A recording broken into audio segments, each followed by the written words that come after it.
welcome to Tales from the Loop, session 3 of, what's it called now again, Jeff? My My friends. Friends and Machines. Yeah. So from what I can remember, so I did watch the episode, so it should be somewhat fresh. But from what I can remember, basically, you guys got your robot toys. Still learning about them, but enough now is going on that it should, I seriously doubt I'm giving anything away. Should raise a little red flag that there's something weird going on. You've seen an actual flying helicopter toy, a tank. The two of them went cruising down a road one evening. There's something a little weird going on with Steve's mother. She went on a baking binge the other time, baked a whole bunch of cookies. There was a strange incident at night with your spider robot interacting with your mother somehow. That was odd. Chris, Chris, do you mind changing your name so I can? I'm so used to looking up there I completely forgot. Butch, yeah. So Butch had a little bit of him and his father, a little bit estranged, if you want to say it. But his father also works at the toy factory, and he's got one of those metallic collars as well. And he's been fiddling about in the garage a little bit more than usual. So, you guys went to the comic book shop, got a little bit of information. I think you were told that some of the kids were complaining that some of their robots have run off. Trying to think what else. You met the investigators, I guess you would call them, the men in black, the man and the woman in the black car. They alerted you that they were on the search for two larger robots, not the same robots that you guys were talking about. Not a whole lot of information was given, just that you could probably put two and two together that's probably what went through your neighbor's garden in the back. I think that was near you, Tony. Yeah, that's right. And it was sort of left as, if you guys see anything, give us a call. And he gave you a business card with the phone number, which is over at the local motel, the Apple Farm Yard Motel. And I think we thought we could go in and check them out and see if they're making out in the motel room. I think that was one option. That was probably Steve's idea. I remember Steve saying. No, that was your idea. I remember. That was my idea. And then, so after the comic book shop, you guys decided to head back to the toy shop in town, just to see if you could find answers. No necessarily clear answer. But on the way there, you had a little bit of an encounter, a little bit of a run-in with something slightly unusual in that there was a small white object under a car, and it turned out to be one of the little white roller skate robots. And Butch and Steve attempted to kind of coax it out from under the car, and it was acting kind of like, I don't know, afraid almost, like it kept backing away. And then when Steve circled around, like it kept backing away from Butch as he was reaching for it. And then as Steve circled around to the other side of the car, it almost like went into a panic, and it darted out from under the car, and it shot right towards Tony. And I think that's where we pretty much left off. The only other thing I was going to mention was that, Steve, you remember that when you kind of crouched down to get the little roller skate, your spider on your back kind of gave you a little bit of a tighter hug. Maybe dug its claws a little bit too hard in your chest. But maybe its wires are going to go into your brain, Steve, and take over. So yeah, I guess that's what we'll pick up. So then this little roller skate thing just kind of scooted out from under the car as if he was afraid of Butch and Steve, and kind of like darted around you, Tony, and is sort of like hiding, putting you in between the two of them. So did it? Could we say also for Winston, our kind of NPC character or whatever, that maybe we arranged to meet Winston somewhere and he's on his way over or something? Sure. Would that be all right? Absolutely. And maybe on his way, if he's on his bike, he sees us and kind of comes up. So this is the first time, obviously, I've ever been attacked by a roller skate or accelerated at by a roller skate. So does a roller skate come towards me and go round me? Is that what you said? Yeah. So it's not like going for me, it's trying to get away from. And so just so as I remember right, as both you guys, Butch and Steve, are they both baddie robots, like the bad team? Yep. The deceivers. Yeah, and my what's his name? Mega Optimus. My Optimus is a good guy. Well, for the good team. The convoys. Yes. Okay, so when that roller skate comes round and kind of shoots round, does it stop or does it hide or does it keep going? Does it just kind of dodge behind me? It just kind of dodged behind you. You know, like you said, at first it was darting at you and you weren't quite sure, you know. Yeah, so at first I'm like, ah! You know? Right. And I'm holding Optimus up there and then I realise it scoots by. And I think what I do is I follow it in case it, you know, because some crazy things are happening, you know, robots on the loose and everything. So I think I'm holding Optimus like that, and I turn around with Optimus and hold him out like as if he's a shield or something like that. And I say, Optimus, help. Yeah. No real response from Optimus, but you know, he's aware, you know, he's not aware, but you know, he's paying attention, I guess you would say. Is there maybe a wee light blinking or something like that on him? That's what I mean. So I'm like, Optimus scan robot, because he's responded to that kind of thing once or twice before. Yeah. So I'll say then he responds back with convoy detected, friend detected.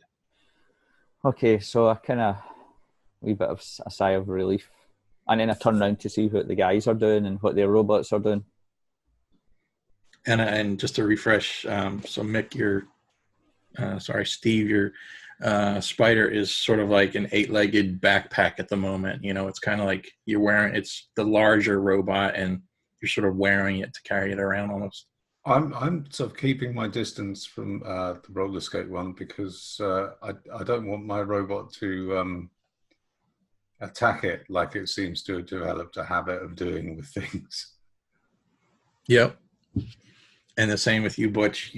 I liked how you described it. The tracks of your sort of wrecking ball machine kind of form like a bracelet almost. So it was something you're actually wearing on your arm right now. Yeah. I was about to ask, actually, with it being on my arm now, has it reacted at all to the situation? Or it's a good question. I'm going to say, yeah, it's similar to Steve's. It sort of is like you can feel it sort of gripping, you know, it like tightened a little bit on your arm. But beyond that, it didn't really, like, no voice or anything like that.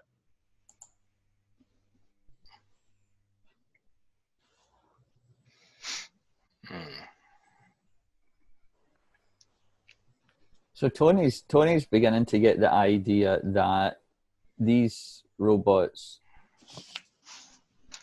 are kind of doing more than they say in the packaging, you know, or are a little bit more aware, and maybe more importantly that they are going into their teams because maybe when Steve was kind of going under the car and his robot was digging in, I think he maybe said something or was trying to do something. So I was realizing that his robot was getting kind of either anxious or nervous or angry or something like that, you know. So I'm going to treat the skate like a little puppy, a little robot puppy, right? So I've got Optimus in my arm just in case it goes daft or malfunctions. And I kind of bend down and I'm like, come on, I can't remember its name. So I'm like, come on, here you are. And I say, Optimus is a friend. And I maybe say, are you a friend? And I'm holding Optimus. I put Optimus maybe down, stand him on the ground so that he's like same height almost as the shoe or the roller skate thing. And he can talk to it if he wants. Yeah, there's I don't have any microchip biscuits for it though. Scooby snacks. With a battery. There's a so you're setting it on the ground. You're setting Optimus on the ground. Yeah, I'm standing Optimus on the ground, so he's facing it, and I'm kind of going almost like, here, boy, you know, or here, robot, here, robot. And is he in robot form or tractor trailer form? He's in robot form. Robot. Okay. So yeah, so when you do that, you can just hear some beeps, bloops, blurps, kind of as if they, you know, little flashing blue lights going back and forth. So it's almost as if maybe they are communicating or acknowledging one another or something. Could I just ask, could you just, for the benefit of all of us, just clarify what the differences are between a bleep, a bloop, and a blurp? Yeah. Oh, right, okay. That clears things up. Yeah, crystal clear, thank you. That was quite impressive, actually. Good answer. Almost as though you knew I was going to do that, isn't it? Well, now wait a minute. Predictable now. No, wait a minute. I'm trying to figure out. So I tried to do something here with the audio. Did it not work, or did you guys hear it? We heard it. We heard it. Yeah. You did? Okay, because I didn't. Yeah, we heard it. Why didn't I hear it then? Because you don't understand robot. You would if you had robot ears. Because you don't really exist. You're an ineffable something directing affairs. Well, it's a new program, so I'm sure it manifests in the reality of the players. Well, yeah. So, all right. As long as it's working for you, that's most important. Yeah. So that there's some sort of beep, blop, bloops.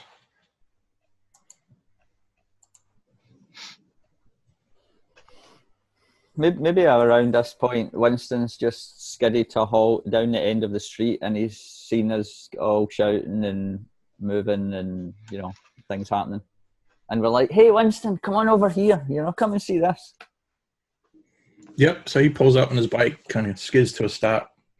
I remember he went with the similar to yours, Steve, with the Spider.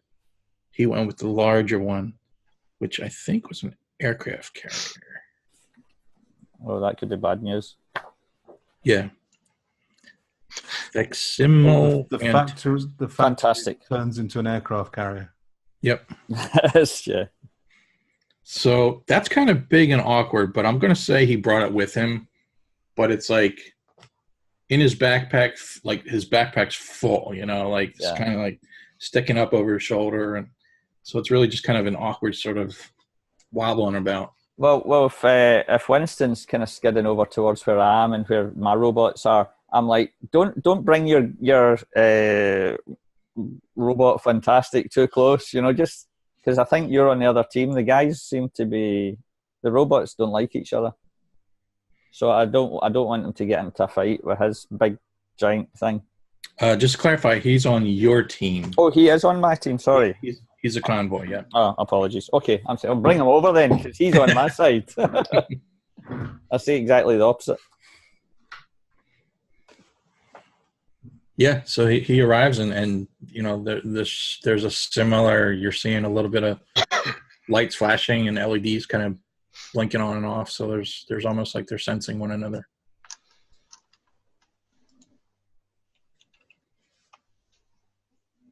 What do we do, guys? I mean, obviously they don't like each other, so I'm shouting us over. You know, Butch and Steve, what would you know? Winston, why don't you check out these? Because we've now got 3 robots near each other, and his is starting to make some noises. And I'm saying, why don't you put yours down and see if you can work out what's going on?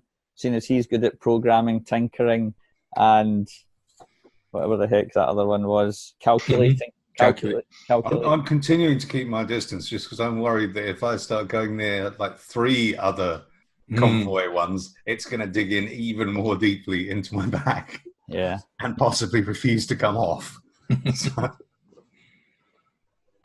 All right. You want to roll then, Tony? Yeah, why not? I think this would be, unless you want to suggest something, if he was trying to get them to kind of transform together to kind of make something bigger, then that would be more like the Tinker, I would think, or program to manipulate computer programs and devices, or calculate as to know how the objects work. So maybe it would be calculate first, or... Well, how about this? Let's. What do you hope to gain from the role? Well, I think what I'm hoping that Winston can do, and what Winston might have just more natural ability in, would be to work out either what they're communicating to each other, or if they've got some function outside of just being on the same side and, you know, bleep, bleep, you know, you're on my team, bleep, bleep, yeah, I'm on your team. You know, if there's something else, you know how, like, his is an aircraft carrier, so obviously some of the other ones can dock on that. Mine can turn into the convoy, in which I don't know if the skate one, maybe my brother at home's got the police car, so maybe that would go on.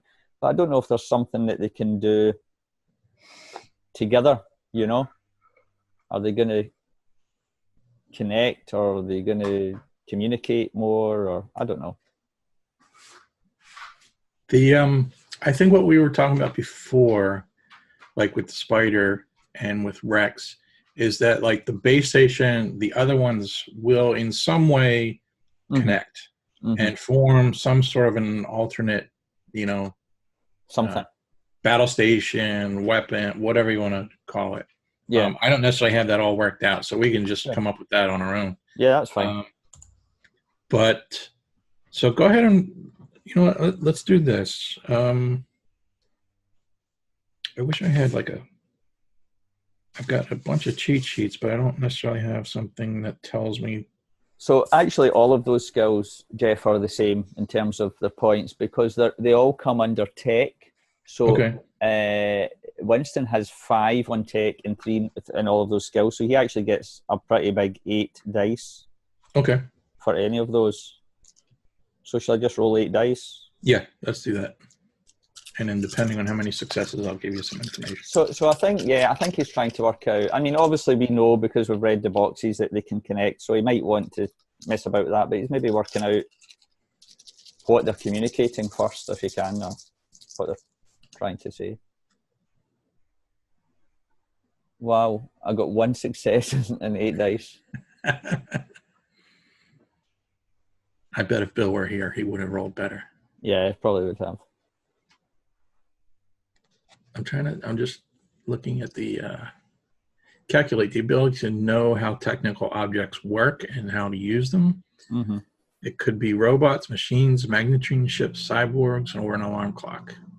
If you succeed, you get to ask 2 questions. And then they give a couple examples. Versus... The other one would probably be program, to create and manipulate programs and electronic devices. The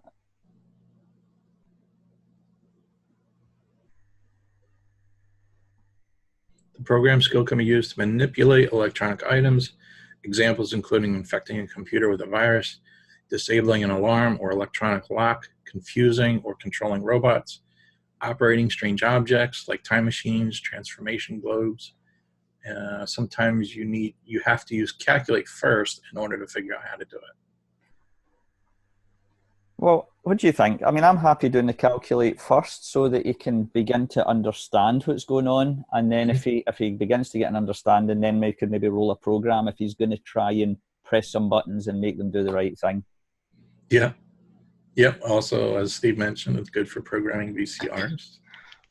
How to get rid of the blinking 12.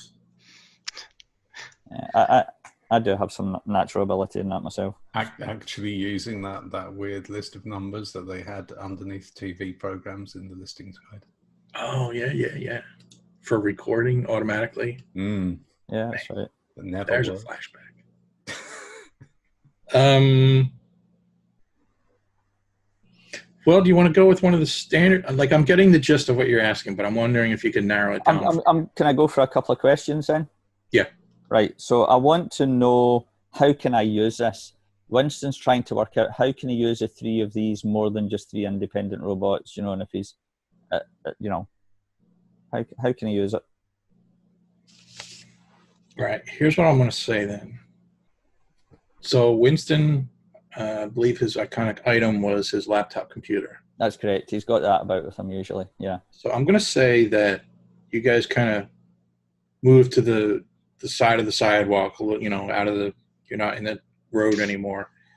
And he sort of opens up the lid of his laptop and he starts typing away in the computer. And after a little bit, he tells you that he's definitely picking up a strong Wi-Fi signal. And that from what he's seeing, it's like the program is showing all kinds of communications going back and forth.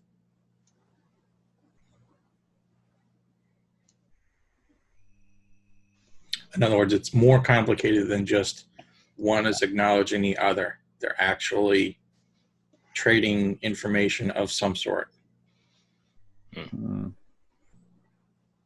So I want to then ask, as Winston's typing away and he's trying to work out what all this means, and we want to then ask either how does it work or what is its purpose.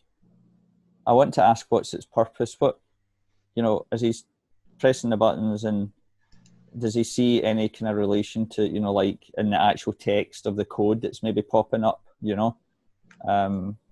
any kind of keywords that will tell him what the purpose is? I'm going to say he's not able to get that much information out of it. Okay. In other words, he's able to tell something's going on, but he can't, it's like above his skill level. Right.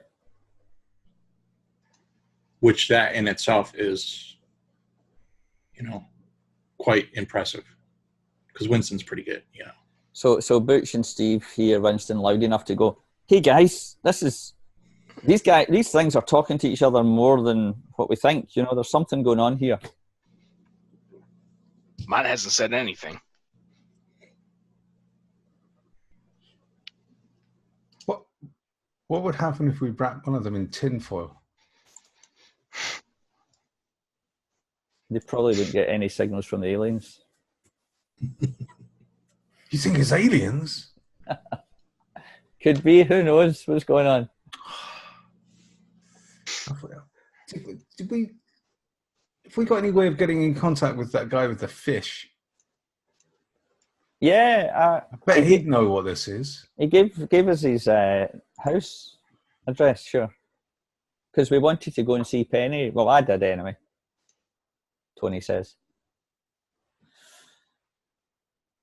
Okay. Maybe we should, because we could do a couple of things here. Winston could come over and try and mess with your robots, because you're on the other team, or your guys are on the other team. Or he could try a program, Jeff, if that's allowed, or any use in this scenario, to maybe put a kind of Ethernet style cable, if there's any kind of thing in the back of the robot where he can actually plug it in and see if he can work out more of its function or something. Mm-hmm. There's no option that you can tell that has some sort of Ethernet plug-in. Maybe if he connected like a his computer to a modem and the modem to a shortwave radio. Oh man, are you catching me off guard here? When was Wi-Fi invented? Was there Wi-Fi in the technically, it was invented during the Second World War. Okay. Or at least, frequency spread hopping, which is the I don't really by the actress and scientist Hedy Lamarr. True fact, absolutely true fact. Very clever woman.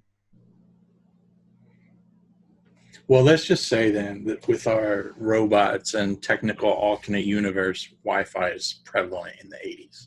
That's an easy fix. It's just computers using radio. That's all. Yep. Yeah. It's just over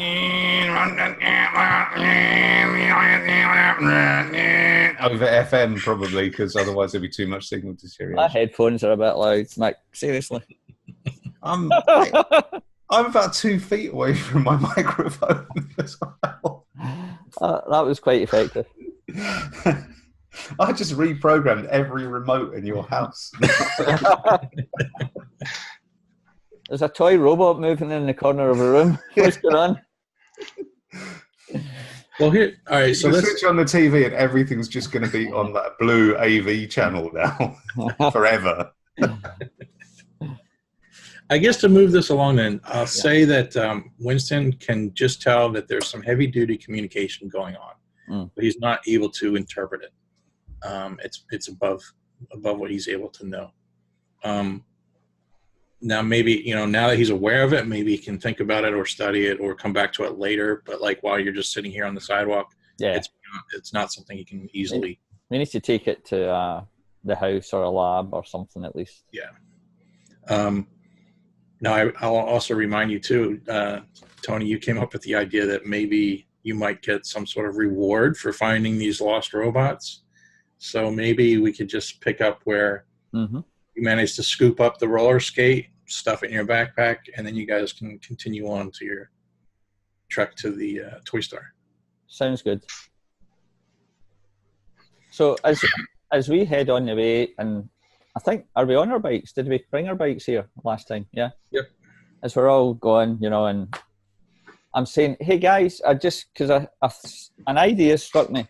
You know how those secret agents were looking for big robots?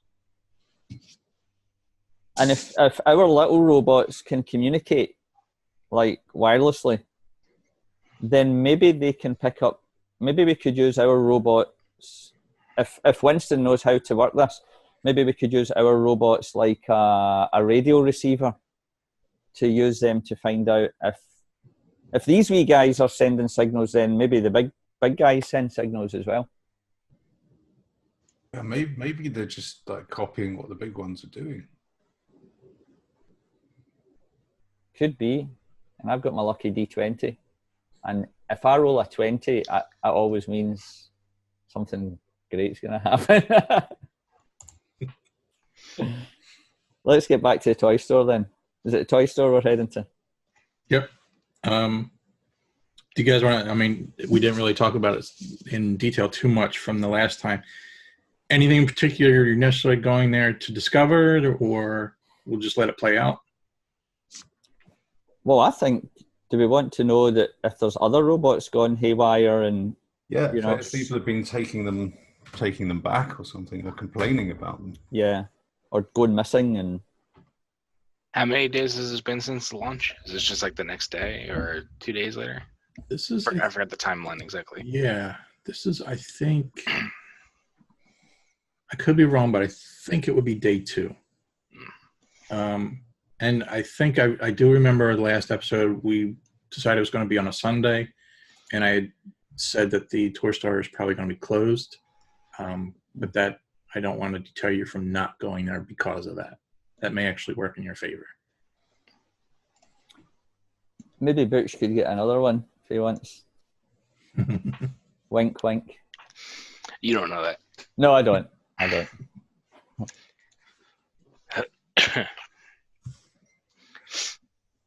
So let's just try the toy store just in case there's somebody like in the factory side or that's there and somebody that can tell us a bit more. And then after that, maybe we could go to Winston's house or something like that, and he could hook it up to his computer and see what he can sort out. Oh, excuse me. Sorry. So, you get to the toy store. It's only a few blocks down from the comic book shop. And like I said, it's closed. In hindsight, it probably wouldn't be closed on a Sunday, but small town, we'll say it's closed. The lights are off. It looks dark inside, but you remember, Butch, that there was also the back door entrance, like a docking sort of. Mm. Yep. And sorry, you did just say it was closed right now? Mm-hmm. Okay.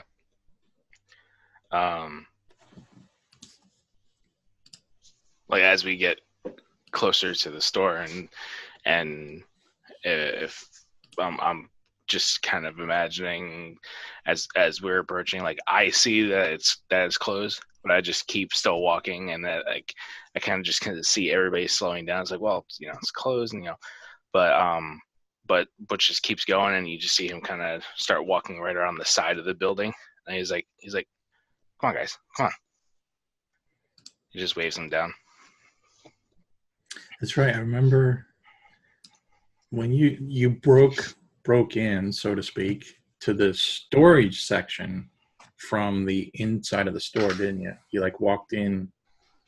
One of the stock guys was coming out of the stockroom door, and I just slipped right in. Yeah. And then I think when you grabbed your toy, you went out the back, I think. Is that the loading dock door was still open, a hatch, and there were like cigarettes left out there. It must have been somebody taking like an unapproved smoke break or something like that. So yeah.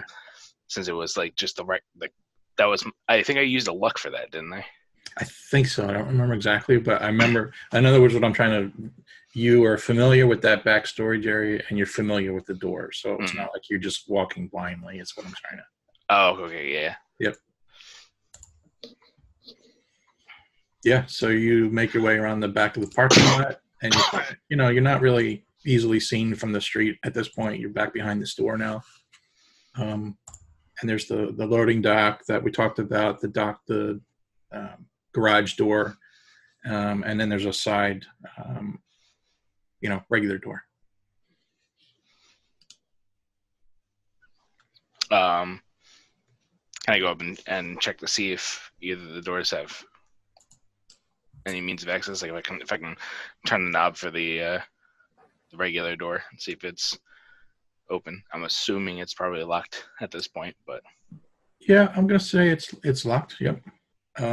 The main garage door, you can lift it maybe about 3 inches, and then it kind of like, it's probably locked in some way, but it's kind of a loose lock.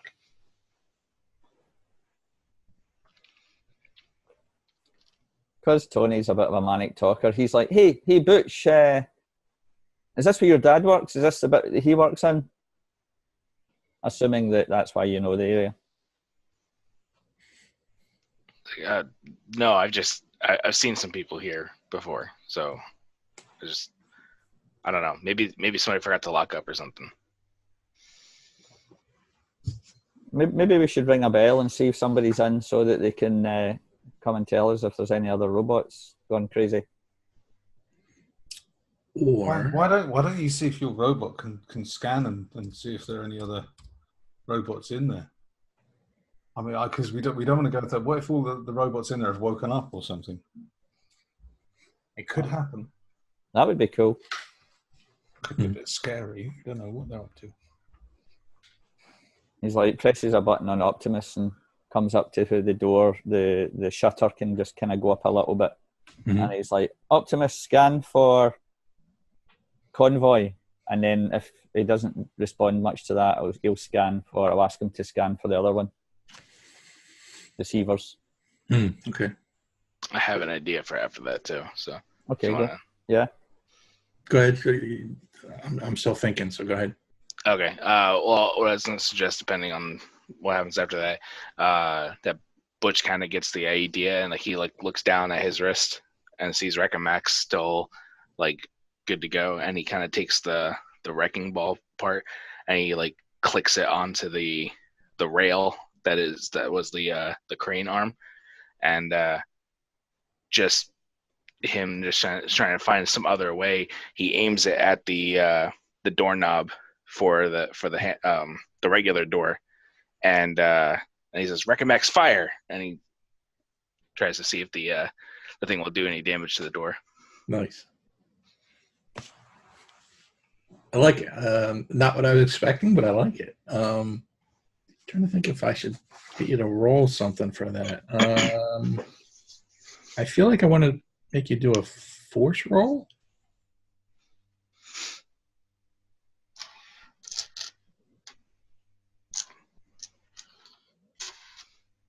Again, to use Recamax's force number 2.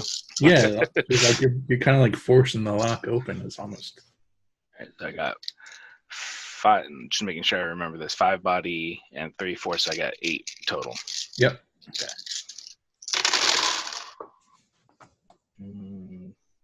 No 6s. Oh man. I got 2 5s, but that's not enough. Now you could also spend a luck point to re-roll everything. You can push the roll where you willingly take a condition, and that'll let you re-roll. I still have injured marked on mine. Should I still at this point, right? I can't remember how recent that was.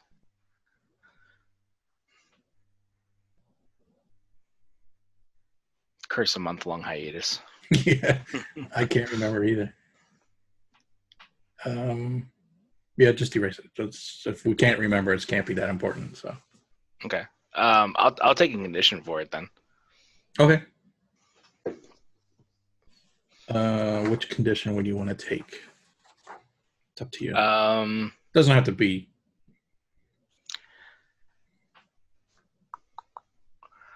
I feel like I'd probably be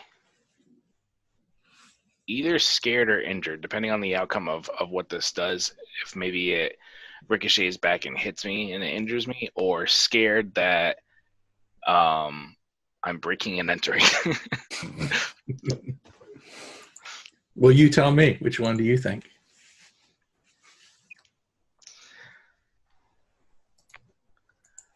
You know what? I'll take scared, because Butch likes to play a big game, but like he knows what he's doing is wrong. So I think scared that we'll get caught. Mm-hmm. Maybe if it makes like too much noise or something like that, and he's just afraid somebody's going to hear them. Yeah. You may have, if you were trying to sneak in at this point, you may have actually ruined that. But yeah, so go ahead. You can reroll all 8. Oops, I put them back in the pile. Wait, so if you're taking, no, the condition applies to the next roll. So just be mindful that next time you would roll 7. For each condition, you're rolling 1 less die. 1 less dice, right? Okay. Make some more room on my desk here. Out of 16, you should get 1 6. You'd think. There's 1 6.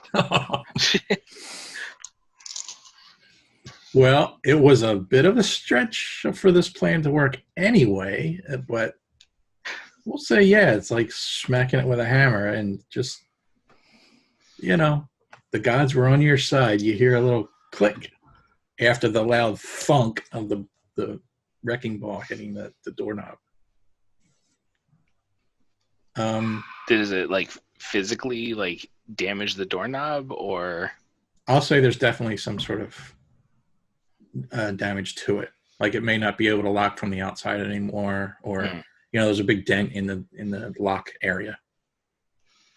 So after that happens, I'll go and like grab the handle and give it like a hard turn, and it kind of like, it sounds like the metal is like scraping, kind of like it's been dented on the inside of the door, and the the bolt itself is actually turning at this point, and it lets me like shoulder my way into it. Mm-hmm. Can I just check at this point that there's definitely no one watching us doing this? Yeah, you look around. You don't see Anxious. anybody. You don't see anybody looking, but you do notice there's a car in the parking lot. Yeah, I think Tony and Winston are probably doing the same. Suddenly, this is taking a turn. Tony thought that maybe Butch knew somebody that worked in the factory or something, and now suddenly he's forcing the door open, and they're like, "What?" He's saying to Steve and Winston, "What is happening?" I turn and look at you All guys. the stories about Butch are true. Oh no, He's a madman. it's not one of those black cars, is it? The car in the parking lot? No, just like a little Subaru. Just a regular car. I can see the look on your guys' face and see you kind of having that like mental conversation with each other, and I'm like, what? Nobody's here to open the door for us.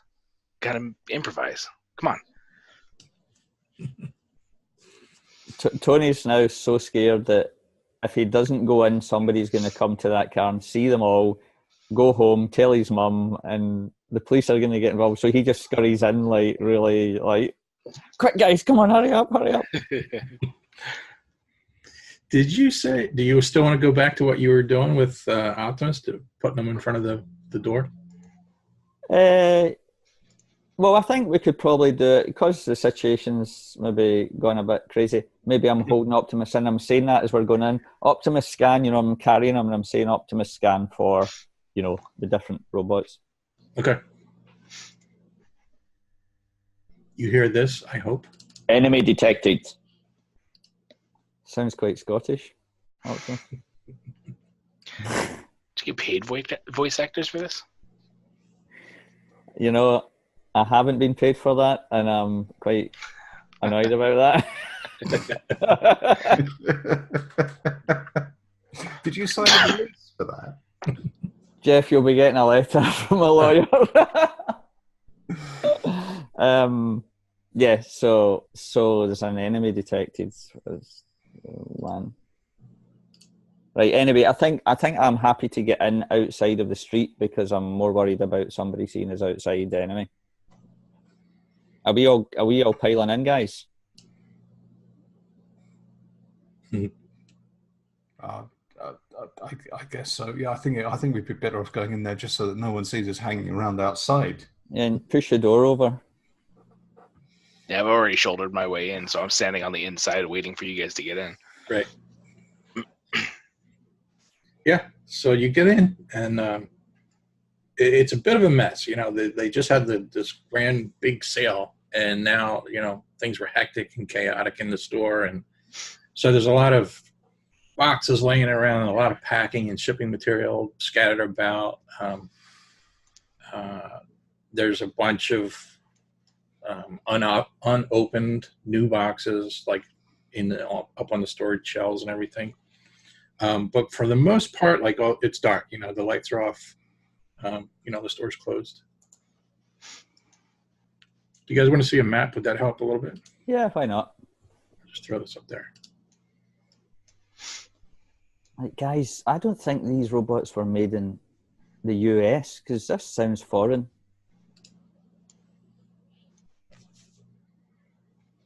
So here's the little door that you came in there. There's the docking bay door. So all along these shelves here to your left are where all the boxes of the newer toys are, and then there's the shelves on this far wall.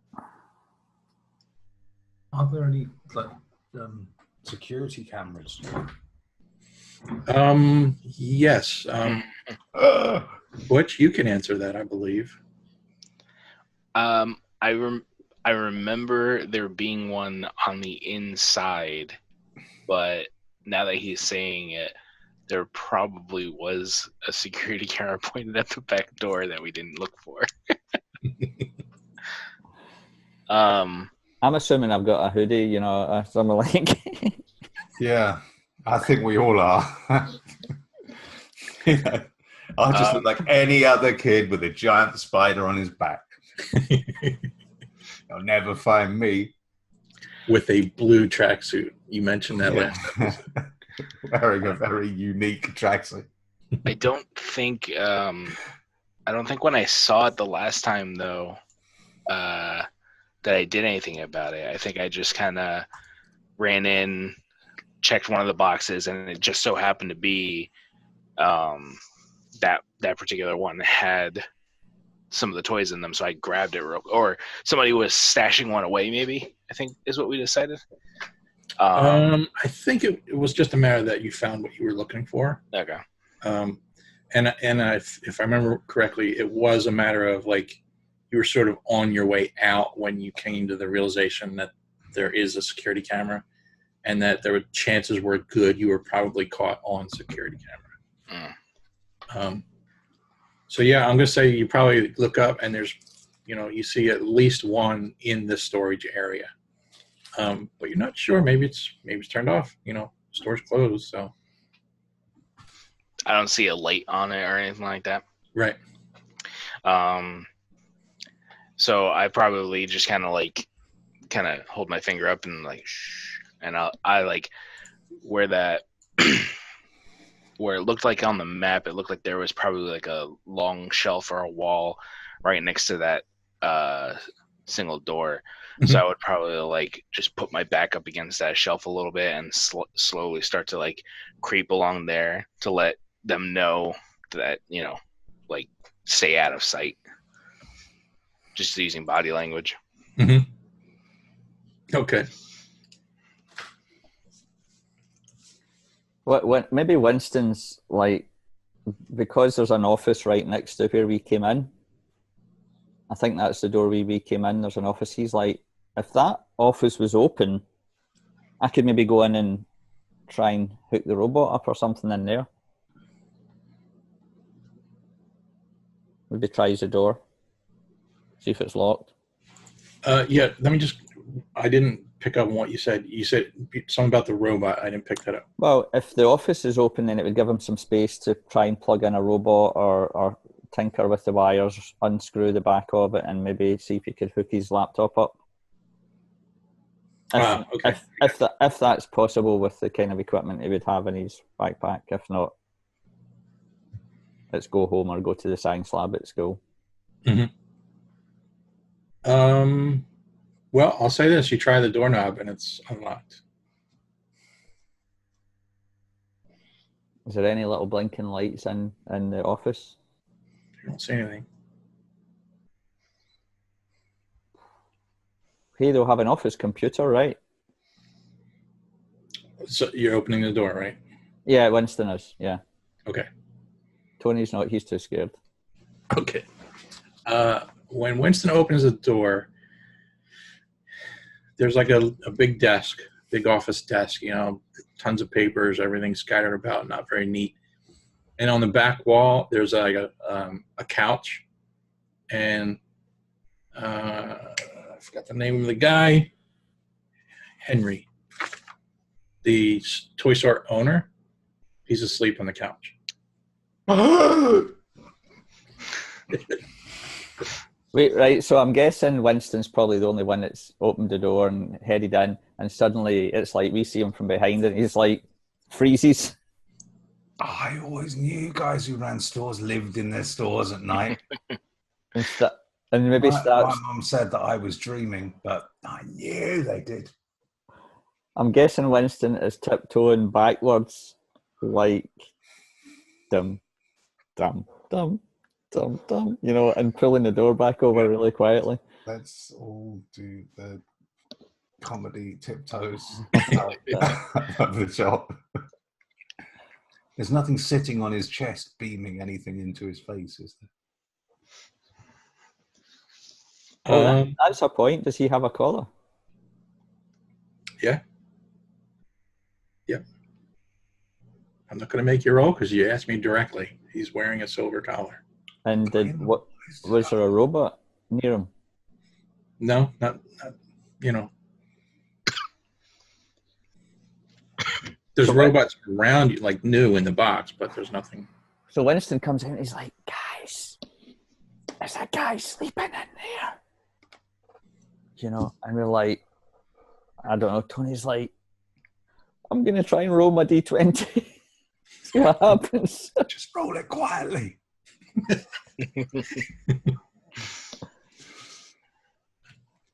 Hey, I'll just blow my lucky klaxon. Now, hold on a minute. Then I thought, another thought comes to Tony. Maybe this is the guy that Butch wanted to talk to, right? Because obviously we didn't come in here to break and enter, you know? Obviously. Yeah. So I'm like, Tony's like, Butch, was that the guy you want to speak to in there? The back door was wide open, and we thought someone might have broken in. So we came in to see what was going on. Who are you trying to convince? I'm just coming up with a story in case we get arrested by the 5-0.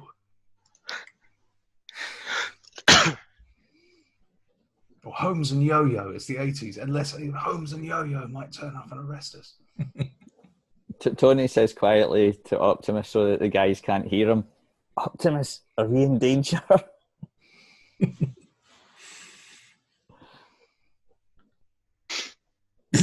He doesn't have a response. It's lucky. I was trying to think of something clever, but I was too slow. Something loud. Woo, woo, woo, woo. Stealth alarm. Stealth alarm.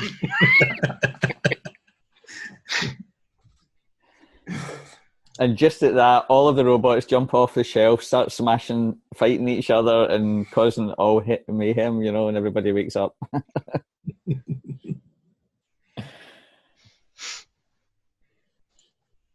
I don't know. I don't know what to do, to be honest. What do we do? Butch, do you want to talk to this guy? Well, I mean, maybe. I don't. If we came up, we definitely get caught.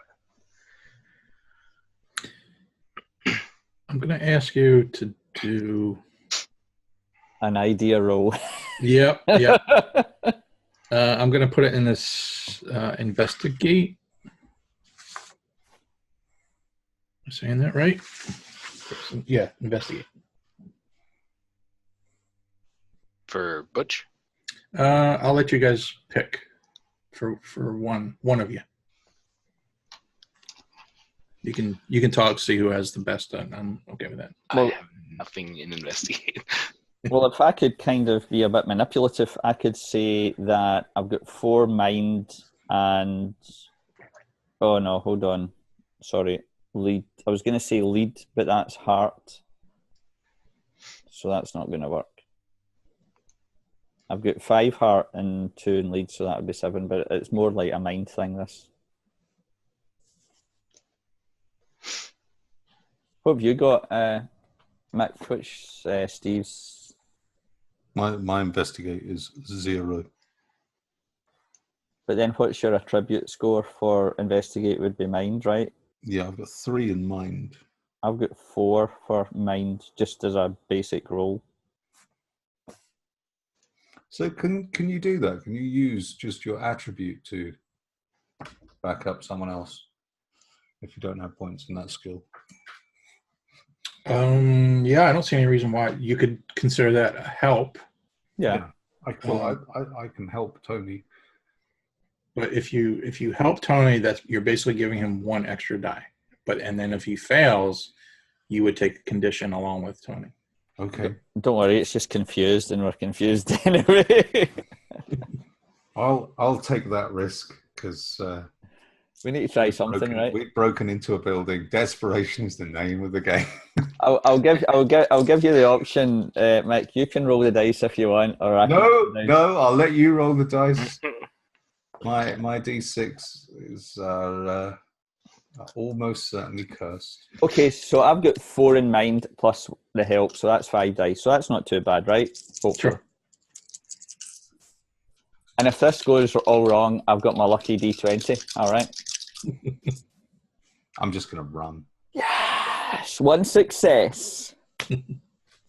That's because you helped me. That's right. That was the helping die. Hurrah. He's like, Steve, what should we do? And Steve's like, why don't we do this? And Tony's like, oh, what about this? And Steve's like, yeah, if we do this. So we're having this kind of Look there. whispering, brainstorm session. So I'm going to tell you, you see a couple things. First thing you see on the desk in the office is a Rolodex. It's very 80s. So that might be useful. Okay. And the second thing you see, Steve, is a VCR. I'm going to go and eject the tape. Good idea. Plus, we could watch it, see if anything that's been going on. There's like a little black and white TV in the corner, and Yeah. you see it's like a fuzzy little screen. It's only about a 4 or 5 inch screen, Yeah. but it's flicking. It's going from camera to camera to camera. So all of a sudden, you see like 4 of you all huddled around the door, looking at. I'm going to put my T-shirt over my hand and press the eject button and take the tape out. What was the T-shirt for? So that I don't leave any prints. Ah, okay. Boy, if memory serves, aren't those eject buttons pretty loud? It depends. I mean, what is it like? Are you saying it's like a? Is that a top loader? Is it like a Philips Video Star, whatever they like, like that, or is it a slightly more modern one where you just go and it's silent and then it goes? Yeah, you're right. VCRs were quite noisy. I will concede that. Actually, Well, yeah. Fair play. Is Tony allowed to look at the Rolodex before he does that? Yes, I'll wait with bated breath while he looks through the Rolodex, and then when he's done it, I'll signal that it's time to leave by pressing the eject button. All right, I'll give it to you. That's cool. Okay, right. So I'm flicking through it as he's going, is that the eject button? And one of the things that struck my mind was I remembered somebody, because I've got a good memory, called Ursula Kerr. Mhm. And Helen Voss. I think both of them were missing. And they were supposed to turn up on the, excuse me, on the day that we got our robots, and there was some kind of, somebody else filled in. So I wonder if these guys in the factory know who they are, and that would be my first search, I think. Yes. Yep. As a matter of fact, it's like one flip of the Rolodex. It's like maybe somebody else was thinking the same line as you and had just recently looked that information up. So you find the phone number and address to, I keep getting these two mixed up. 1 second.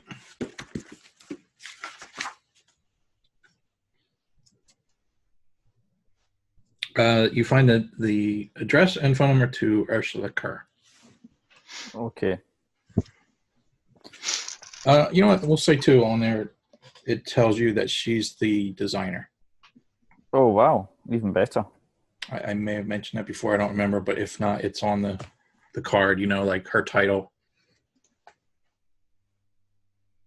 I just take the card because Yep. I can always drop it in the shop another time I've come over. Okay. Butch, you want to do anything?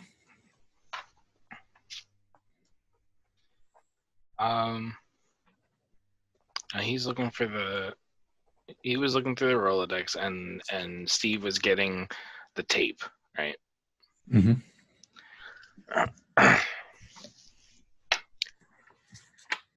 I can imagine Butch standing over the guy with, something ready to smack him with. Is he wearing shoes?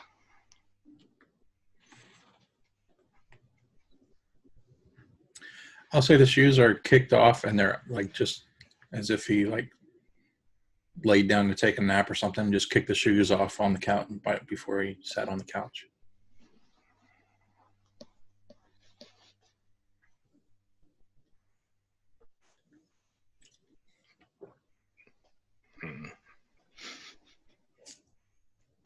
You could steal his shoes.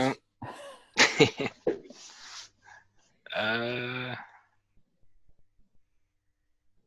know what else I'll tell you? Since you're standing right there looking at the guy, all kind of like down his front and on the floor, like where he's within arm's reach, there's a whole bunch of like candy bar wrappers. That's not unusual. Sugar crash.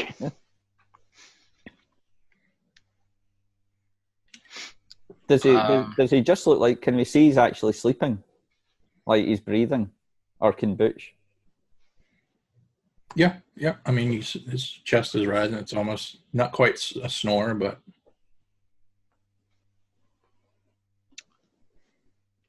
Has anyone got toothpaste and will like do his eyebrows? We could put his fingers in a glass of water. Well, if they're kicked off, I mean, I don't know if because like I'm thinking like Butch trying to be like a trickster in a sense, was thinking initially about tying his shoelaces together. So in the event that we like as my like mastermind escape plan, if he were to start chasing us, he would trip over his own feet. But I think if I see his shoes already there, I'll just like I'll keep an eye on like looking back at him real quick, and I'm just like over in the corner, and I am still tying his shoelaces together even though they're off to the side. But like I'm like double and triple knotting it and stuff like that. So if he's like trying to get him on really quick, hopefully that'll slow him down. okay. Tony's trying not to snigger too loud. You know, he's like. So I'm thinking like a kid, and I think like in my mind, I think that it would be like, got him, you know, like. Right. So Tony, you snatch the Rolodex tab.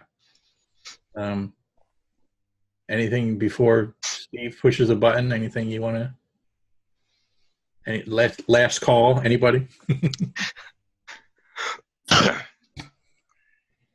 I can't think of anybody else to look up, to be honest. The only other people... Well, we've got the secret agent's number he gave us it, so I think I think I'm too busy laughing at what Butch is doing. Did you... Who rolled investigate? Did you roll, Tony? Yeah. You get how many successes? Just the one. Just the one, okay. Yeah. All right, that's enough. Steve, do you want to attempt a stealth roll? Yes. Yes, I do. I'm going to let you do a stealth roll to see how noisy this thing is. Well, I've got 1 in sneak, but my body thing is 5, so that's 6. Yep. Okay. I think he should get -2 for the bad technology. 3. Oh, 3 nice. 6s. Wow.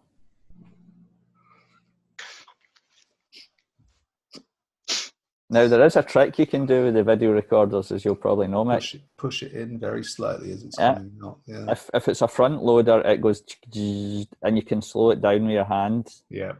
And if it's a top loader, your hand can stop it. So it just goes click. As anyone who's ever watched a film very late at night when their mum and dad were in bed and said, no, you definitely can't get up in the middle of the night to watch The Ghoul with Peter Cushing in it. I've done that. Let's say it's a very sneaking downstairs in the middle of the night to record episodes of Lee Van Cleef in The Master. Oh man, that was so bad. Yeah. So yeah, 3 successes is awesome. So it's fairly nice. Maybe he put a little extra money into this VCR, but it's fairly quiet. It comes up. It's got a nice action. Yeah, you got the tape. Now what? Okay. Right. I'll take the tape.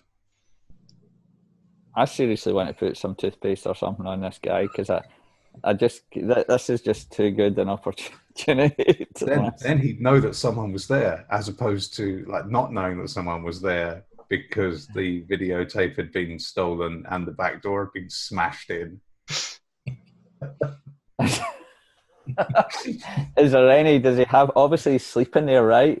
So does he have like a little sink with any shaving foam or any toothpaste or anything like that? Man, pushing your luck. Maybe he's got a beard. God, you're so hirsute.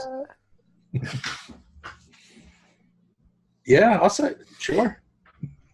Just nothing fancy, just a little sink that utility. Has he got shaving foam? Yep, sure. He's a business leader. He's a business leader in the community, I get the shaving foam in of a toy store. Oh, this is too good. So I put shaving foam. First thing I do is I put shaving foam quietly on the bottom of his shoes that he's just tied, so that if he does get them on, they're very slippy. I don't know if I should put it on his face. I think putting it on his face would be kind of up, to be honest. You gotta do the thing where you put it in his hand. I'm supposed to put it in his hand, right? Yeah. Tickle his nose. Oh, okay, I'll do that. Then we're really waking him up.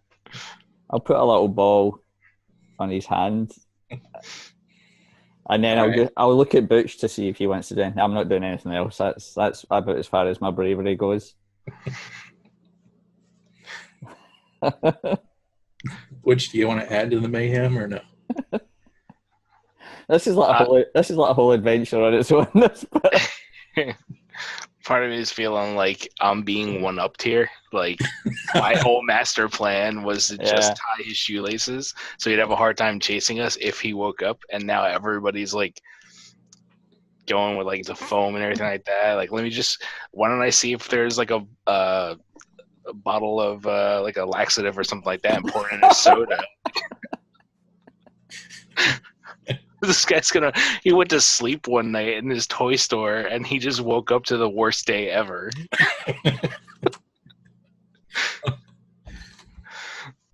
All right. Is that you being serious? You want to do something like that? No. Okay. Well, I think then I am going to ask Tony for a stealth roll because he's pushing his luck. Excuse me, sorry.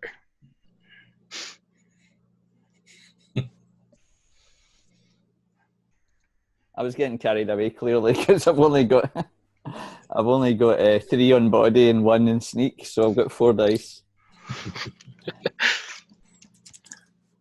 It's gonna be worth it, guys. This is where we get caught. I will say no. I got a success. Right. Nice. Woo. Yeah.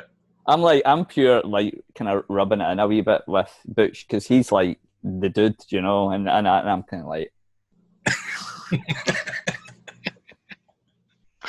I'm kind of waving the foam at his direction if he wants to try something, Now keep pushing it. I'm going to make you roll again. Tony's squirting at the foam and he was like, man. Right. What next? You realize I'm just thinking if the robots go daft, this guy gets up, puts his shoes on, goes flying, breaks his neck, covered in foam, dies. Shop owner murdered. Sorry, don't worry. He's got a neck brace already. Whatever that collar is, that'll save him. Shop owner dies in horrific allergy. Well, he shouldn't be using this stuff if it's an allergy. I think Tony's level of I've gone as far as I can go here. I'm ready to get out of here. Shop owner dies in cavity insulation foam incident. Bizarre ritual. Mulder and Scully called in to investigate. Right. All right, I'm going to say you guys very quietly make your way out of the office and now are at the door to the garage to leave unless you want to do anything else. I mean, originally I was thinking, well, I thought Butch knew somebody, and it turns out he didn't know this guy, and the guy's going to have a rude awakening. But should we have a quick freestyle rap battle before we leave? let's have a break dance off. Well, I've got my tracksuit on. The robots have definitely taken a back seat, so I don't really know what to do anymore with the robots, unless Winston has an idea.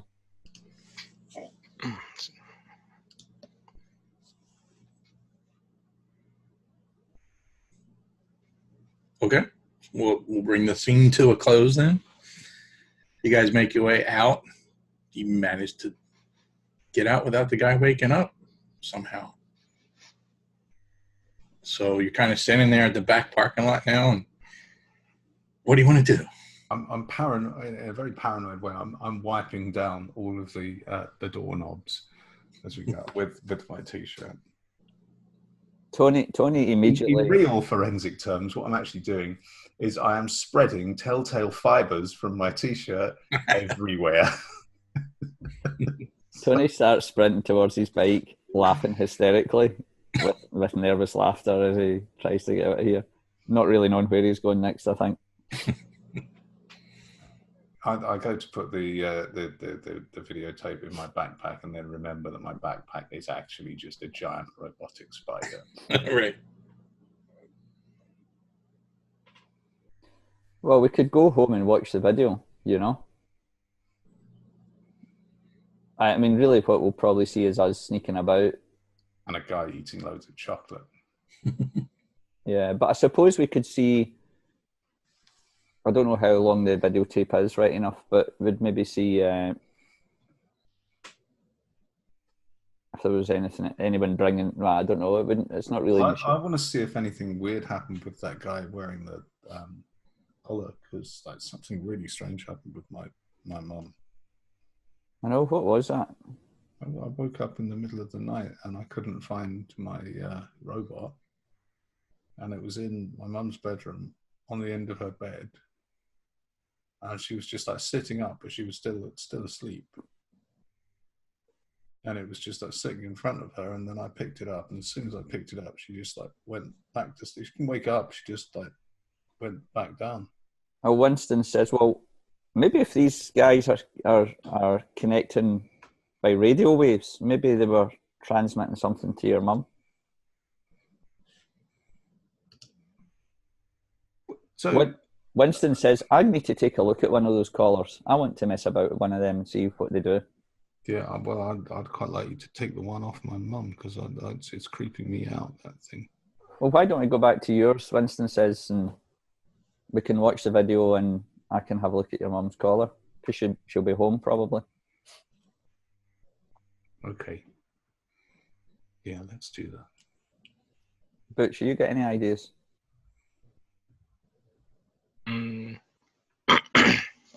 Well, we have the tape. I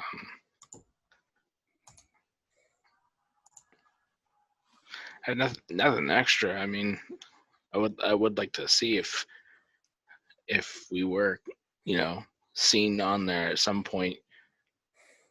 Because I'm thinking back to when I was seeing the last time, wondering if they might have seen me then too. Well, maybe that fear's kicking in, because you're thinking, what if we sit down and now all of us might watch this video and see you sneaking about in the back store? Good point. And I am scared, so I hadn't really thought about that. Depending on how far back that tape actually does go, you guys might actually see me stealing the thing. So now I'm just kind of like, I was like, I don't know. I think watching the tape is stupid.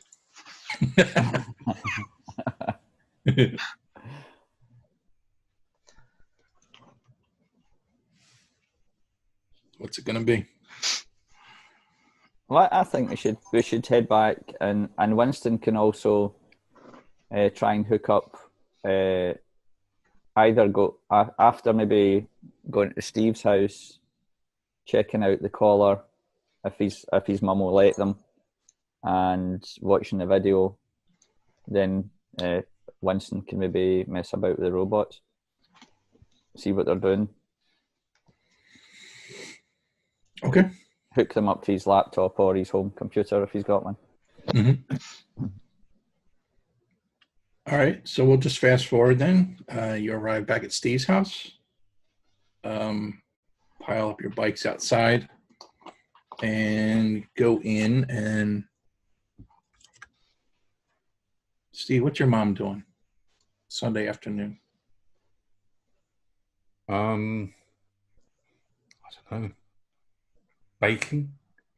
Normally, she'd just be sitting around watching reruns of the Golden Girls on TV. Mm-hmm.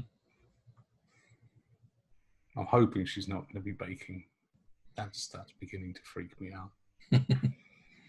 Yeah, so let's do that. So you walk in, you hear the TV going. It's kind of too loud. Golden Girls is on, and you kind of turn the corner.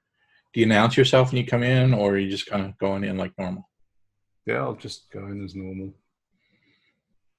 What I'll say is that you see your mom watching TV, but she's got kind of another weird look on her face, like she's just sort of zoned out. You know, like she's... Does she look zoned out in the way that she did the other night, or does she look just zoned out in that she's thanking someone for being a friend?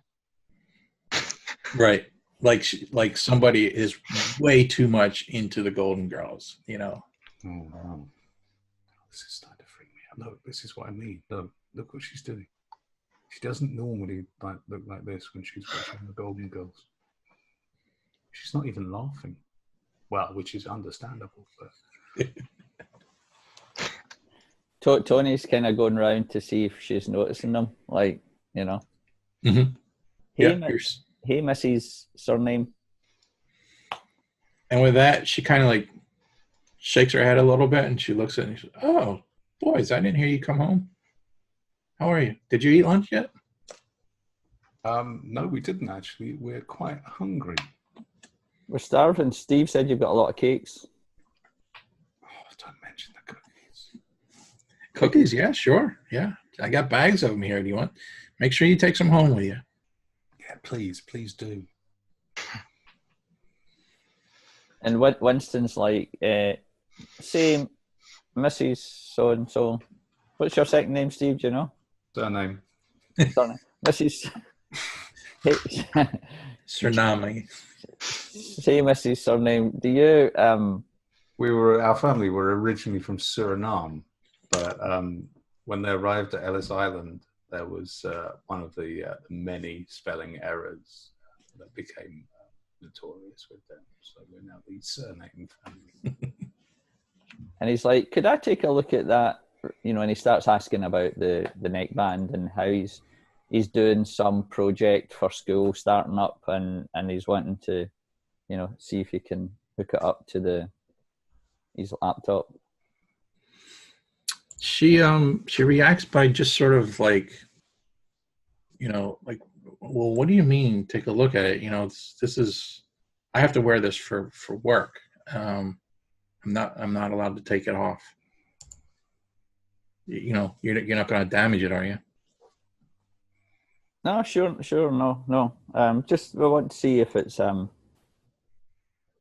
why did they tell you to wear it anyway? What did they tell you it does?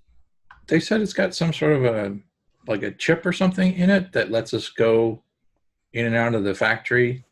And I'm assuming I can only guess that they can track us with it. I mean, they didn't tell us that, but that's what I'm guessing. So Winston at that point just hits her with a bunch of jargon, you know, oh, it's just a microchip that does, you know, an automated response and blah, blah, blah, blah, blah. Mm-hmm. Just kind of overwhelms her with science for a second or two to try and encourage her that he knows what he's talking about. Okay. All right. Man, I kind of want to make it to a charm roll, but I know it's Winston, so. So all right, so let's do this. So give me. Well, he could do it. He could do a calculate or something where he's baffling her with science, rather than pleading to his cause, or in which case, alternatively, Winston could be baffling with science, and then Tony pipes up, oh, please, Mrs. Surname, we really want to find out. We're going to do this project together, because he's all heart and he puts on his puppy eyes and all that, and he starts,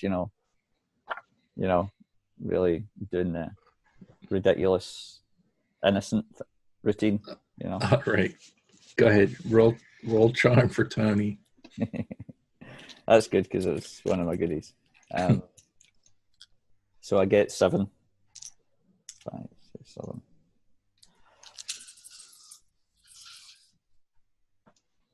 Oh, 1, 2 this time. Okay. Trying to think of Dino. And you make the best cookies ever, Mrs. Surname. Please let us. So she'll let you look at this thing hesitantly, making sure that you're aware that this is her job you might be messing with. Trying to think. There's a couple other. You get a bonus because you got 2. She keeps believing you. You have formed a lasting relationship. She will take risks to help you. She will try to persuade others to believe you.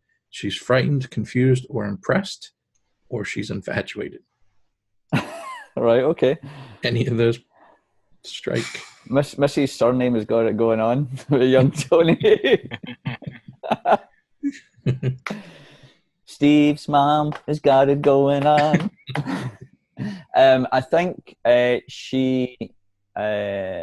you said one, the before she's confused, that kind of made sense.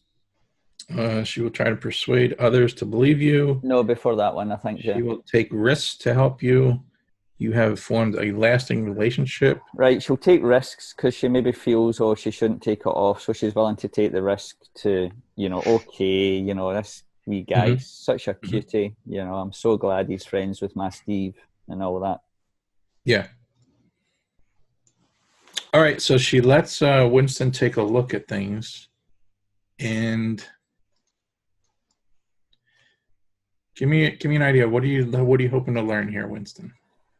Okay, what he's going to do is he's going to do 2 things. Winston's going to see if he can somehow connect it to his laptop with the wires and that, the cables and things that he tends to carry, maybe an internet type connection cable and things like that.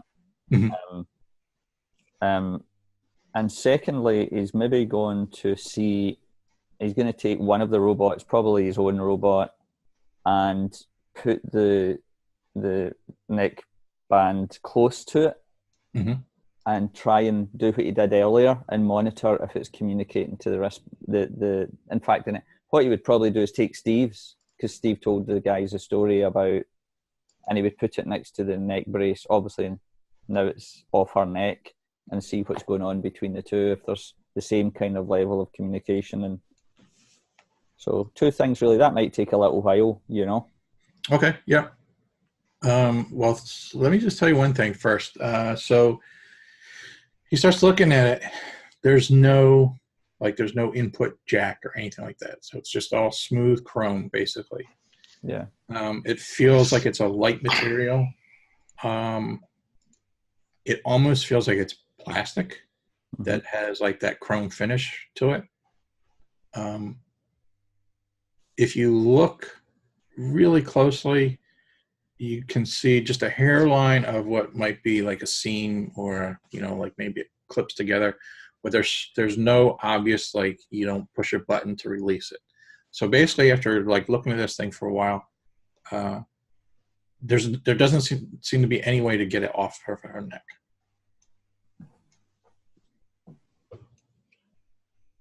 We'll say that. So you're using the spider. So we'll bring this. Well, so really, we can't take it off without breaking it. Is that what you're saying? Right. Yeah.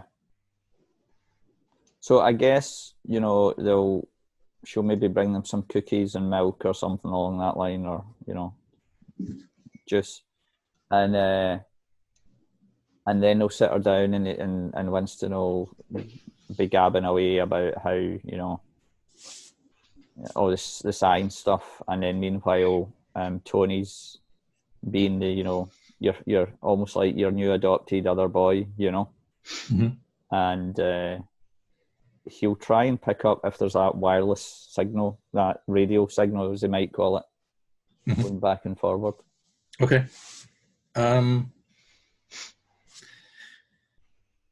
Steve, you set the spider down close to your mom, and it sort of boots up, makes a couple bleep blop blorps and a couple flashing LEDs, and Winston gives you the signal. You know what? I should make you roll, but no, I'm not going to.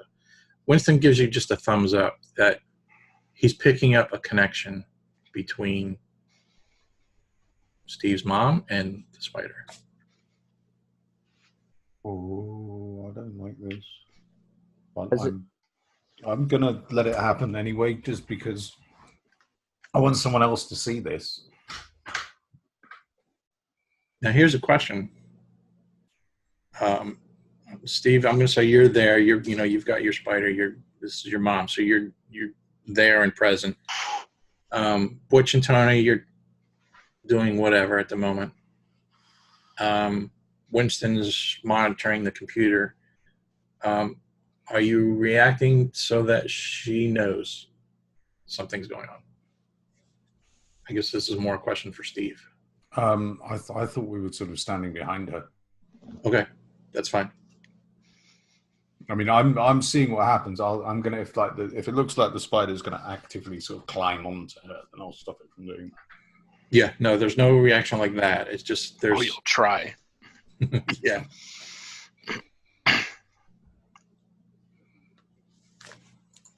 I think maybe it's an opportunity for. I think Tony maybe just kind of goes round the side of Steve's mum a bit, and he's going to just like watch his mum to see if anything happens with her. Zoned out, if she goes into a zoned out phase, or if she's just totally conscious and saying, "Are you, chatting with the boys and stuff, or watching a program?" Yeah, it's the latter. She's totally conscious.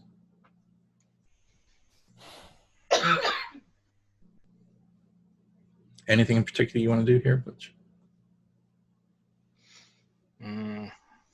Where did you leave off? I'm sorry, go ahead. I was gonna say I don't know a ton about like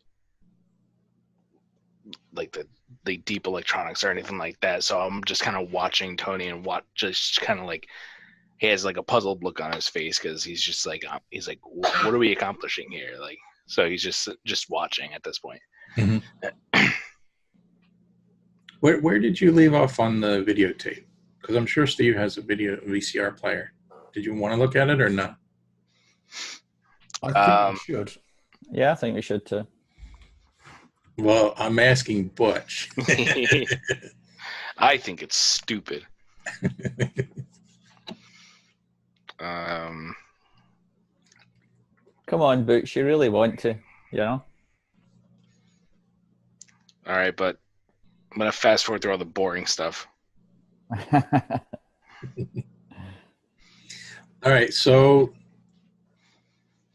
back to then what Winston is discovering. He kind of lets you know that he's being quiet, so he's aware that like he doesn't want to freak out your mom. So he's kind of like being quiet, and he's sort of like just catching your eye and pointing to the screen. The screen's showing there's communications going on. There's wavelengths happening. But he just gives you like he points to the chart for the communications, and he's just indicating that like It's very minor. It's very low.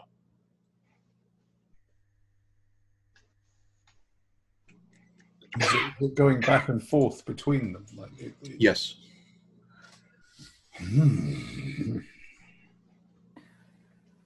So I think what we can, maybe if we pull aside after a little while, Winston finishes up, I guess, find out what he's found out, and he just reports, maybe I would imagine he would allay Steve's fears a little bit. However, maybe recognising that when his mum's asleep, then she's in a far more suggestive, she's in an unconscious state. Is there any way of finding out what it's communicating?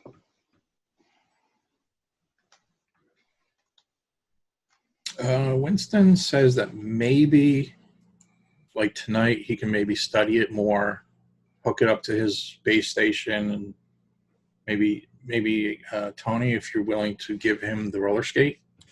Yeah, okay. He could set up a link between the roller skate and his aircraft carrier, and so maybe with more study, he can find out more information. Yeah, maybe says something like, I want to see if it's basic computer language or some other language, and he might check out what some of the commands mean and things. So almost like, can I get a bit of a dictionary to start to piece together some of the responses? Mm-hmm. All right. It's 5:04. Should we call it there? I'm going to have to get going pretty soon to get dinners ordered and everything like that. So if we do continue, I won't be able to go for too much longer. I was just trying to think if we want to... Do you want to do the videotape unless there's something? Unless there's something... Could do. I'm just going to quickly run off to the loo before we do anything Okay. Because otherwise, well... could get quite embarrassing. Clean up in aisle 7. You can only see me from the waist up. Have to find a bottle or something. If you think the videotape's important, we can always just leave that to next time, Jeff. No, I'm just trying to...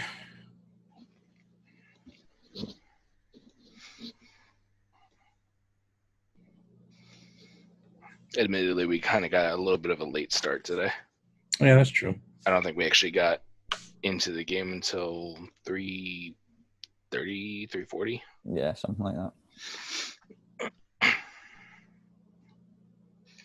But it's been a month, and we're just catching up and everything like that. So yeah, that's understandable. Plus, I mean, Jeff, you saw with our group for D&D how Jeff would always be. I would say for everybody, start getting there at 7, and Jeff would be like, "What time do you think dice are gonna start rolling?" I'm like, "Hopefully by 8," and he'd get there like just before 8. He'd be sitting at the table ready to roll dice and everything, and then we're still 8:15, 8:20. We're still catching up on stuff. It's like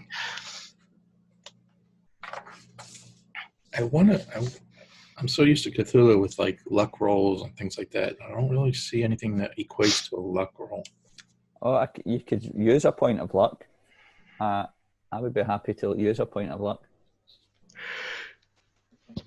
Oh, that's right. I forgot that you have luck points. No, I'm not gonna. That's too expensive.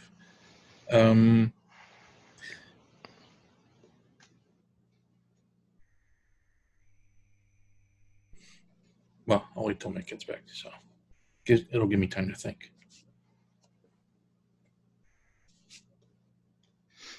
That's the first time I've ever played an RPG where we were basically pranking somebody in the game. And got away with it. My only regret, or Tony's only regret, is that we didn't steal the videotape after he wakes up. And his hand slaps his face, and there's cream in his face. And then he gets up and puts his shoes on, and slips about and falls over.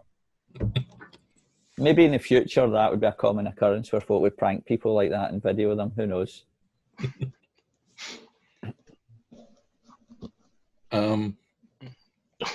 We stole the security camera footage, but we planted a camcorder in there.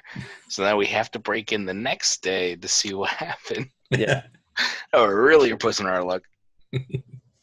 That's a luck point, but it'll be worth it. So Jeff has to recreate that scenario on a video for us to play next time for us.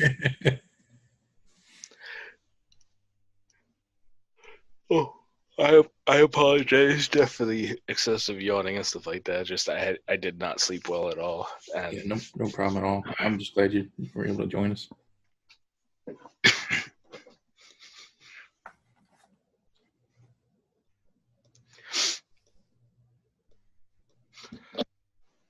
And I draw their attention to an essay I wrote some years ago, which is probably on a server somewhere. And I look forward to implanting my consciousness in my new immortal robot body. 80s movie, Keanu Reeves. What's it called? Hardwire? One where he's jacked in? Anybody? That was like the Matrix before the Matrix, wasn't it? Yeah. Okay, anyway. Lawnmower Man? Oh, no. I'm thinking of... oh, no, that's not the one I'm thinking of. No, I was thinking of Strange Days. Yeah, there was one where he was jacking in, so it was just like very, very 80s cyberpunk. All right, so Steve, do you have a VCR in your room, or do you have? Is it hooked up to the family television? It's in the family television in my room. What do you think I am? Some kind of multi-millionaire, Richie Rich playboy kid? Right, I don't know.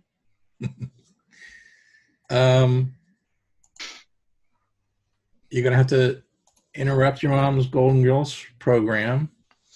Do you want? How are you going to work around her now? Do you want to sidetrack her somehow, or do you want to let her watch with you? Oh, these cookies are great, Mum, but we could really do with some form of milk to have with them, even though they are, of course, excellent in and of their own right. I just want to poke at that question for a second. Some form of milk? Yeah.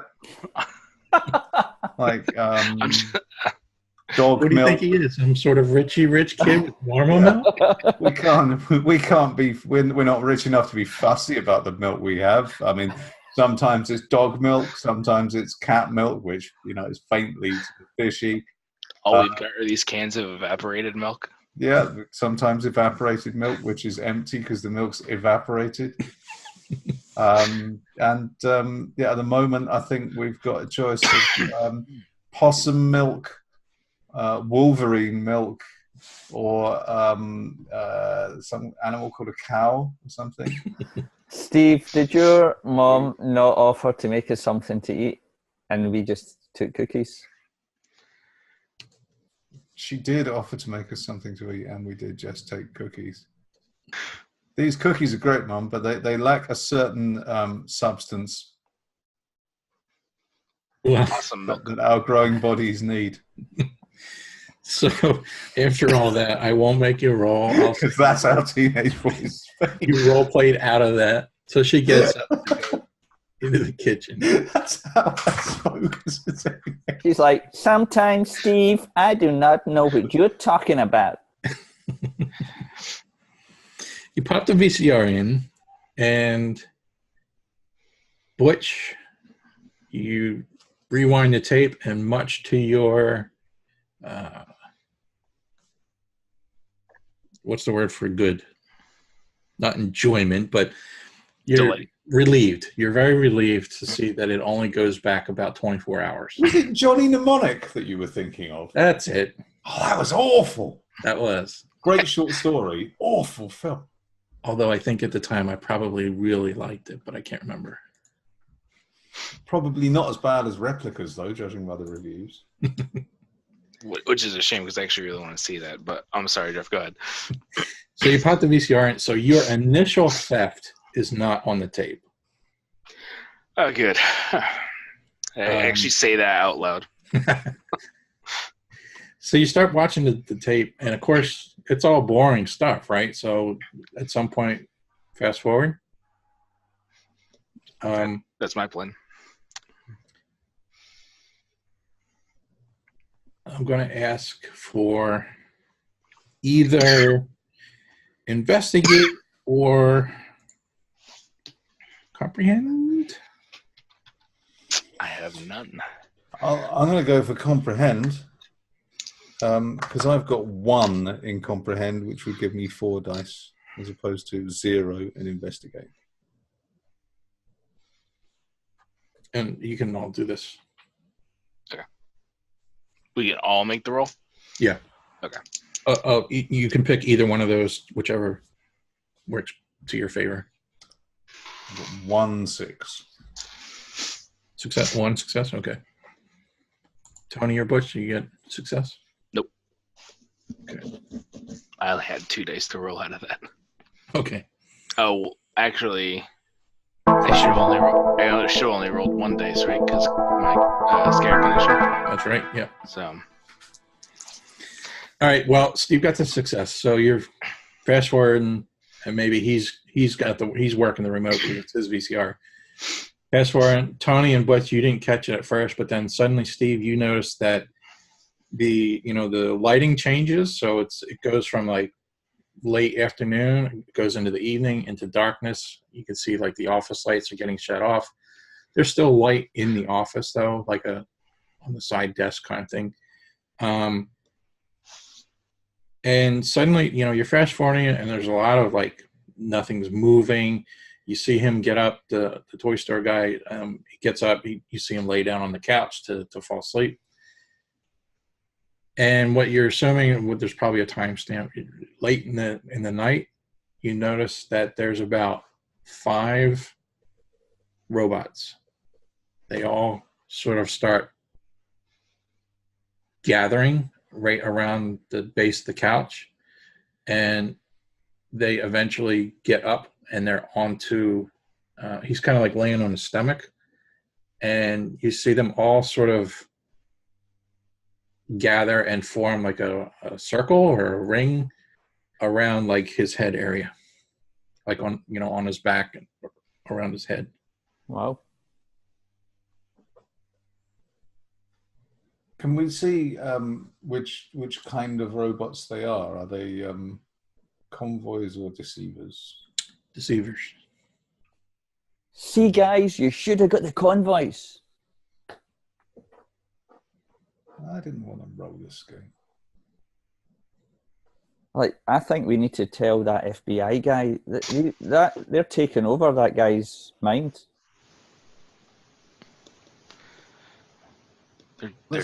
You're saying they're taking over his mind? Let's just watch the video and see what happens. I mean, do they just stay there in a circle and? They're doing something. They're kind of, because they're in a circle, they're kind of blocking the camera view, so it's kind of hard to see what they're doing. But they're there for quite a bit. Maybe, the camera, I think I said it like shifts, so you're only getting glimpses a few seconds at a time, and then it cuts to the next camera where there's nothing. So it's almost like you're kind of like, you're only getting glimpses as to what's happening. So it's really hard to see what they're actually doing. Importantly, had he already eaten his chocolate bars and that, his candy bars? No. The robots are trying to sell more candy. They brainwash people into eating more candy. It's a conspiracy by Big Sugar. Look what happened to my mum. All right. I want to give this to you, but I also want to make you roll for it. I'm going to ask for another investigate roll. Everybody? Yeah. I only get 4 because I've just got my mind. Oh, I got 1 6 again. There you go. On the 1 dice, I got a 6. All right. None. So here, none for you, Tony. Okay, that's fine. So Butch and Steve, you notice it almost at the same time. So the robots eventually, you assume they finish what they're doing because they start to leave. But almost like at the same time, you both realize and you see something that you didn't see before. He's wearing one of those collars.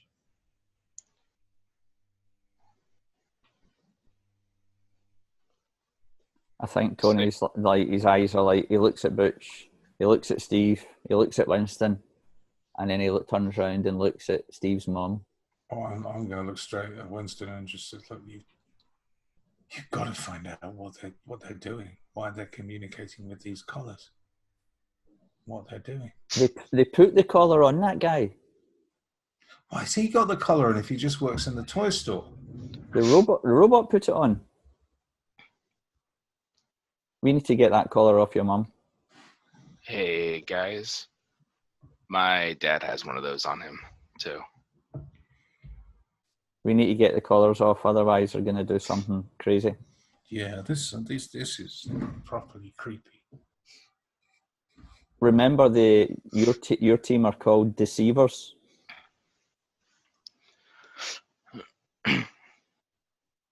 I think we'll end it there. Dum dum dum. Nice. Wait, hold that thought. Don't hit stop yet.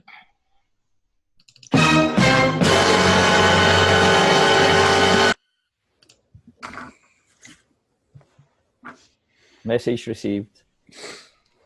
And now, viewers, follow us next week for another enthralling episode of Tales from the Loop.